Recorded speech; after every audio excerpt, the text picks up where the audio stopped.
Thank you for watching this video from Parks Ag Solutions. I'm calling this our Marketing Assistance Program, where every month is going to be a deeper dive into a topic, either based on grain marketing or just ag topics at the time. So this month is on courage calls.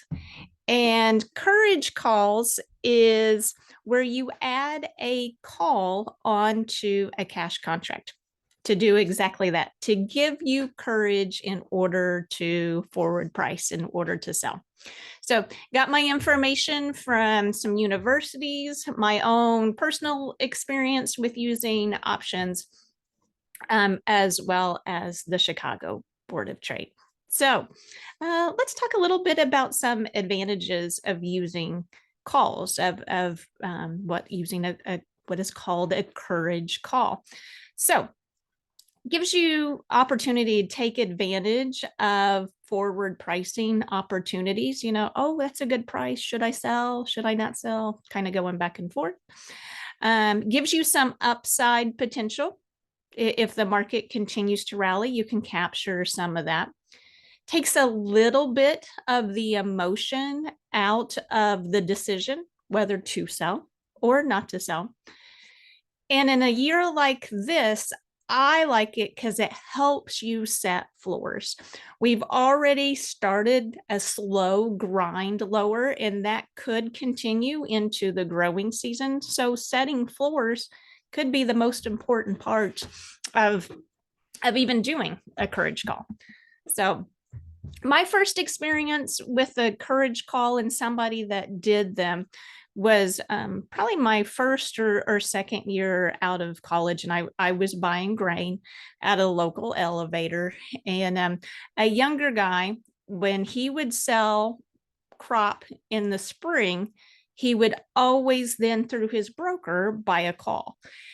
And I asked him, I was like, why do you do that? Why do you spend that money? What's the reasoning behind selling cash and buying a call? And he was flat out honest. He said, because I want to be able to sleep at night. From his personal experience, he would worry about, did I sell enough? Did I sell too soon? Did I sell too much? And in his defense, about 10 years to 15 years before that, him and his father went some difficult times financially, and he didn't want to do that again. He didn't want to have to worry about that again. And this was a way that he could still forward price, have some upside potential just in case, and allowed him to sleep at night. So let's talk a little bit about the call option. So a buyer of a call option is likely going to make money if the futures price rises above the strike price. And if it's up more than what you, because to buy a call, there's a cost, right? To buy a call, there's a cost. And if the value of that call goes up more than the premium, then the buyer has a net gain. You have a net gain that you get to add on to your cash price. This is not speculation. Okay, so I know when people start talking options, there can be some uncomfortableness, or you've heard horror stories about using calls. And just let me assure you, when you use courage calls, it's not speculation. It is hedging, because you're coordinating. You're coordinating your sales of flat price grain with purchasing an option for upside potential, for upside coverage. Using options independently of your cash sales is speculation. So just make, little confidence, make a little peace of mind that what we're talking about here is not speculation. It is actually hedging. Okay. So let's talk about implementing a process like this. So let's say you sell 20,000 bushels of the 23 crop, and then you buy a call option. Later, when you deliver that grain in the fall, you're going to then sell that call option. If the futures price increases, just like we were talking earlier, if the futures price increases above your strike price and you sell that option at a higher value, then those dollars are going to be added onto your cash price. If the futures go down from your strike price, if we continue just to do this slow grind lower and it ends lower than your strike price, then your option is probably going to expire worthless. But the good thing is, if that happened, if futures just continue to erode lower, you sold here. So your cash price should be above the current market. So let's go through an example. I'm going to pull up an option and actually what the screenshot would look like on the Chicago Board of Trade. And then we'll go through the math of what that would look like. Okay, so when I did these examples, I was using a $5.25 fall delivery corn price, and I was using $13.25 fall delivery bean price. Yes, your local market could be a little bit one way or another, but at least it gives you an idea. Okay, first off, let's pull up.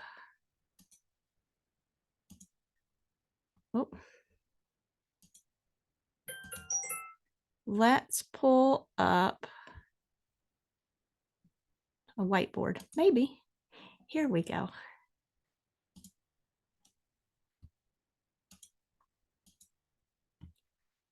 Okay, so this is going to be on the top here. We've got November soybeans, a $13.80 strike price, about 50 cents a bushel. So we got the last trade, the high was at 50 cents.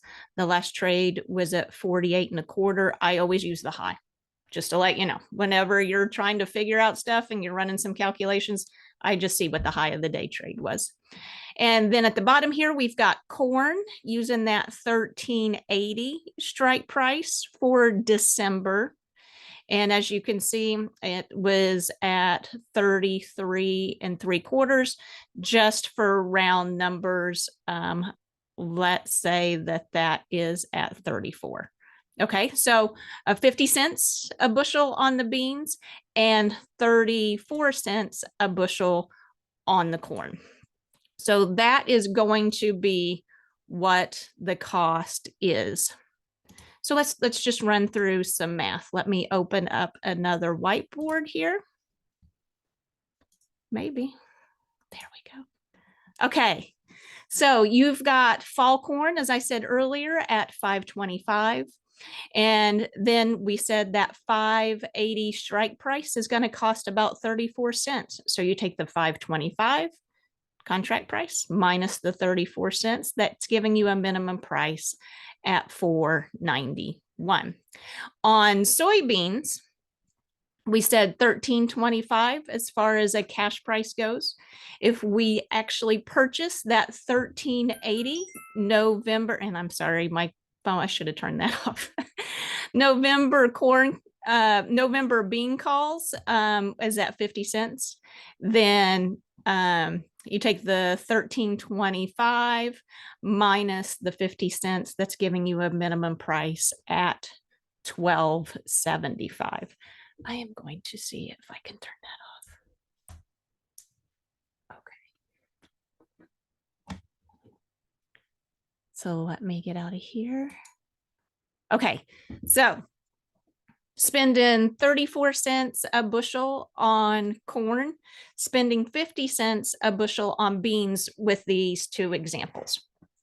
So do a little bit of math. If we take that $4.91 minimum price and we sold 20,000 bushels using this, that's giving you about $98,200 of revenue on this particular marketing. And then on soybeans, if you do 20,000 using the $12.75 minimum price, it's giving you about $255,000 of revenue using this marketing. So it is a good way to offset some of those increased costs that we're seeing this spring and gives you then an opportunity to say like, yep, I like that price. I'm going to take that income. If the price does go up during the growing season, my calls should be able to recoup some of that. Now, I know call options can be costly. It's shocking to hear 34 cents a bushel. It's shocking to hear 50 cents a bushel. But I think it is something to keep in mind that it's a good option as a risk strategy for some of your bushels, especially if you do feel like you need to start forward selling. I like this as an option when it gives you courage to forward sell in March, April, May, June, before we go through pollination and those critical times of when we're going to be actually developing the crop. Plus, keep in mind, at the end of March, we have the planting intentions report, and who knows what that sucker is going to say. So this is a way to have some pricing flexibility and then some upside potential. So I know this is a crazy concept for some.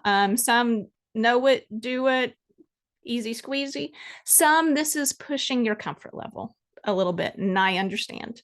If you want to talk further, I would be happy to have a conversation with you about courage calls, bounce some ideas around. Your local grain buyer, I'm sure, would be happy to have a conversation with you about it as well. Next month, speaking of the planting intentions report, next month in April's report, we're going to do a deep dive into the planting intentions report, of who's doing what the USDA is saying those first numbers are going to be. So I know this is a little different, a little bit of experiment with courage calls. So thank you for watching, and see you next month.